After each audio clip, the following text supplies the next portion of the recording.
नमस्कार भाइयों। राम नाम राम राम। मैं राजीव सिन्हा। बागी इंडियन चैनल मेरे ही नाम से चलाया जा रहा है। बागी इंडियन चैनल का क्रिएटर मैं राजीव रंजन सिन्हा। मैं आपसे निवेदन करना चाहूँगा भाइयों कि जहाँ तक कि मैं देख पा रहा हूँ, मैंने मनीषा हत्याकांड, हरियाणा की हमारी बहन मनीषा हत्याकांड पे मैंने बहुत सारा सोशल मीडिया पे मैंने डाला है। सोशल मीडिया तो फेसबुक हुआ, व्हाट्सएप हुआ, यूट्यूब हुआ, मैंने सारे चैनलों पे डाला है। मैं एक मजबूर इंसान हूँ बहन मनीषा, मैं आपके लिए वीडियो बना रहा हूँ। माफ़ी चाहूँगा बहन। मुझे आपके प्रति दर्द इसलिए हुआ है और मैं मौन समर्थन आपका कर रहा हूँ। आपका भाई, आपका बड़ा भाई, मैं अपनी छोटी बहन के लिए एक मौन समर्थन दे रहा हूँ। मुझसे मैं निवेदन करता हूँ सभी भारतीयों से, मेरी तो औकात नहीं है कि कुछ बोल सकूं आप लोगों के समक्ष, क्योंकि इसमें जो है बड़े बड़े लोग, काफ़ी बड़े बड़े लोग, जब एसपी साहब बोल रहे हैं,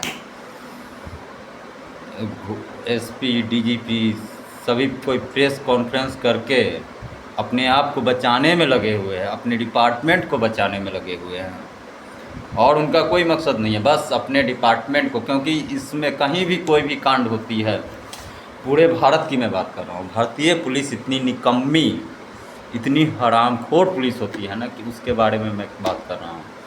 ये भारतीय पुलिस हम आम जनता, लोअर मिडिल क्लास जिसको बोलते हैं, लोअर मिडिल क्लास, उसको लोअर क्लास जिसको बोलते हैं ना, उसको समझती है कि ये हमारे घर की मुर्गी दाल बराबर कहिए, या फिर कहिए कि हम लोगों का वो समझती है, हम लोग को अपने आप का गुलाम समझती है। प्रशासन हो या सत्ता हो,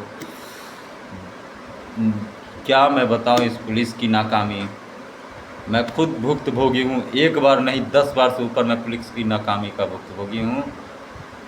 और मैं क्या बताऊं पुलिस के बारे में, कुछ बोलना नहीं चाहता हूँ। मेरे सब मुँह से बहुत गलत शब्द निकल रहा है, लेकिन क्या करूँ। वो लोग इतने बड़े हरामखोर होते हैं ना कि हमारे टैक्स का पैसा से हम पे जुल्म करते हैं, हम पे अत्याचार करते हैं। किसी भी पुलिस स्टेशन में आज आवाज़ उठा रहा हूँ, हो सकता है कल के डेट में मैं भी अरेस्ट होकर कहीं गिरफ़्तार हो जाऊँ, क्योंकि मैंने मनीषा बहन के लिए मैंने आवाज़ उठाया है। मैंने पुलिस वालों, मैं अभी भी बोलता हूँ, इसमें पुलिस वाली दलाली कर रहे हैं। बड़े बड़े जो अपराधी जो है ना, जो मनीषा कांड में लिप्त अपराधी है, उन अपराधियों की दलाली कर रहे हैं। मैं बात करता हूँ कि जब मनीषा बहन के पिता, एक गरीब पिता, जब 11 तारीख की रात को, 11 अगस्त 2025 की रात को, जब उसकी बेटी गई थी, घर नहीं लौटी, मनीषा के पिता की, जब मनीषा बहन घर नहीं लौटी, तो उसके पिता जाकर सिर्फ ये बोले कि सर मेरी बेटी ऐसे ऐसे है, लापता है, नहीं लौट पाई है। तो पुलिस वाले का क्या बयान, पुलिस का क्या काम है उस समय। आप तैनात है सरकार से, आप एसआई के पद पर तैनात है, कांस्टेबल के पद पर तैनात है, आपको 1.5 लाख रुपया, 50,000 रुपया, 60,000 रुपया जो आपकी सैलरी होती है, वो आपके अकाउंट में सरकार की तरफ से डायरेक्ट जाती है। वो पैसा कहाँ से आता है आपको मालूम है। वो जो गरीब के पिता जो गए थे ना, वो मेहनत मजदूरी करके सरकार को इनडायरेक्ट टैक्स देते। इनडायरेक्ट आप कहते हैं कि वो गरीब आदमी कहाँ से टैक्स देगा। अरे भाई तुमको मालूम है टैक्स के बारे में, तो आओ बात करो हमसे। टैक्स हर व्यक्ति देता है। वो जो बोलता है ना बड़ा बड़ा आदमी, जो इनकम टैक्स, वो इनकम टैक्स भले ही ना देता हो, हम भी देते हैं। गरीब आदमी हम भी इनकम टैक्स नहीं देते, लेकिन टैक्स हम भी देते हैं। डायरेक्ट टैक्स भले ही ना दे, लेकिन इनडायरेक्ट टैक्स हम लोग हर एक कदम पे टैक्स देते हैं। 1 रुपया का हम लोग माचिस जो खरीदते हैं ना, उस पर भी हम लोग को जीएसटी लगता है।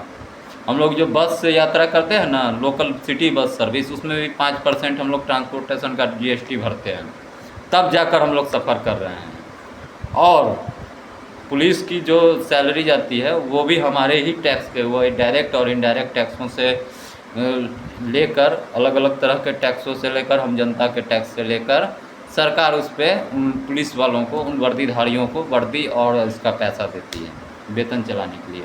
उनके घर का चूल्हा, पुलिस वालों के घर का चूल्हा हम लोगों के टैक्स के पैसा, हम गरीब मनीषा जो बहन, हमारी मनीषा बहन के साथ जो बर्बरता हुई है ना, उस बर्बरता को मैं बात कर रहा हूँ।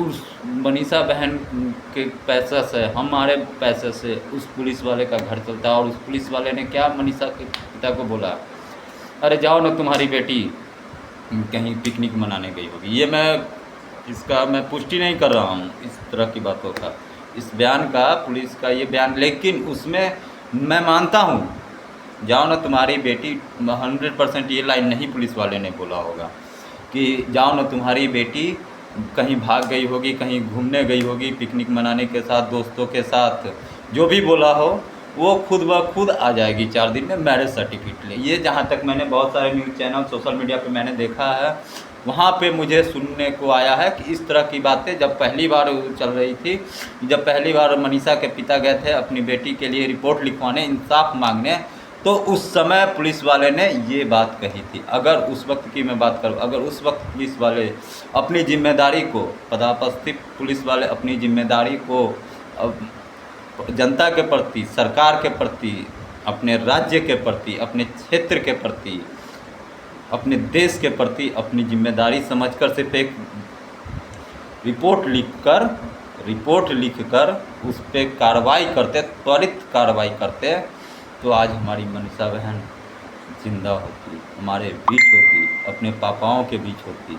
लेकिन उन्होंने क्या किया, उन्होंने मनीषा के पापा को बोला, जाओ ना भाई, तुम्हारे बेटी पिकनिक मनाने गई होगी, 4 दिन के बाद मैरिज सर्टिफिकेट लेके खुद ब खुद आ जाएगी, तुम घर जाओ, खाना खाओ, आराम करो। मैं उस पुलिस वाले से पूछना चाहता हूँ, क्या आपकी बेटी अगर खो जाती और 4 घंटे से उसका कोई अता पता न चले, न फ़ोन लगे, तो क्या आप भी यही सोचेंगे? आप भी अपने घर वाले को, अपने मन को यही इसी बात का दिलासा देंगे, अरे जाओ ना, 4 दिन के बाद मेरी बेटी कहीं घूमने गई होगी, आ जाएगी, छोड़ो ना? देंगे ये दिलासा? नहीं देंगे। उस वक्त आप शासन, प्रशासन, सबका, एक मंत्री का कुत्ता, भैंस, मंत्री का एक जूता चोरी हो जाता है, कुत्ता चोरी हो जाता है, तो उसके लिए 24 घंटा प्रशासन ढूंढ के ला देता है। और वो इंसान थी, हम गरीब इंसानों की जान की कोई कीमत नहीं है भाई, कोई कीमत नहीं है। माफ़ कीजिएगा मोदी जी, हम युवाओं ने आपको समर्थन देके आपको गद्दी दिया था, इसलिए नहीं कि हम युवाओं के साथ आपकी सरकारी तंत्र की पुलिस हो, सरकारी तंत्र के अधिकारी लोग हम युवाओं के साथ शोषण करें, हम युवाओं पे ये करें, समझे ना? हमने आपको इसके लिए वोट नहीं दिया था, माफ़ कीजिएगा मोदी जी। अब लेकिन आप हमने जिस उम्मीद से आपका समर्थन किया था सोशल मीडिया पे करके, हर जगह लड़ के, आपको वोट देकर, आपको हर जगह आपके साथ कि नहीं बीजेपी का और नेता गलत हो सकता है, लेकिन मोदी जी गलत नहीं हो सकते हैं। माफ़ कीजिएगा मोदी जी, आप तो उससे भी ज़्यादा घटिया निकले। आप एक निरंकुश सरकार है, सीधा सी बात है, आपकी एक सरकार निरंकुश सरकार है। हरियाणा में भी बीजेपी की सरकार है, बिहार में भी बीजेपी की सरकार है, कहीं भी आपके पास औकात ही नहीं है कि आप खुद लड़के अपना सरकार बना सकें। जहाँ आपके पास इतनी क्षमता नहीं है, जाइए कहीं किसी दूसरे राज्य में जाकर, आपने बोला था ना, क्या होगा, मैं झोला लेकर चल दूँगा, मैं तो फ़कीर हूँ, मैं झोला लेकर चल दूँगा। सच में आपके झोला लेकर जाने का टाइम आ गया है, समझे ना? अब आपके झोला लेकर जाने का टाइम हो गया है। बिहार में भी आके देखिए क्या स्थिति है क्राइम रेट का, बिहार की सड़कों का क्या हालत है। माफ़ कीजिएगा मोदी जी, माफ़ कीजिएगा, मैं आप क्या बोलूँ, आपकी पुलिस लेकिन एकदम निरंकुश, आपकी जितने भी सरकारी तंत्र के अधिकारी, पुलिस विभाग के तो सबसे ज़्यादा, हर विभाग के अधिकारी निरंकुश हो गए, निरंकुश, हरामखोर हो गए।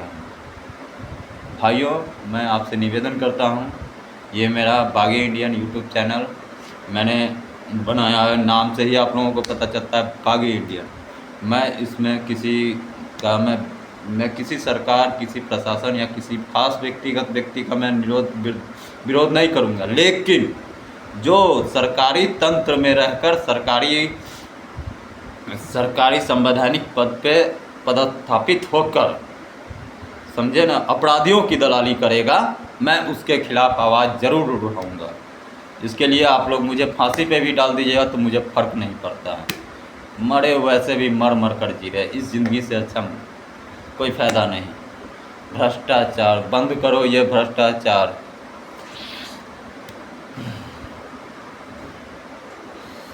बंद करो, ये भ्रष्टाचार, भ्रष्टाचार, भ्रष्ट पुलिस, हाय हाय।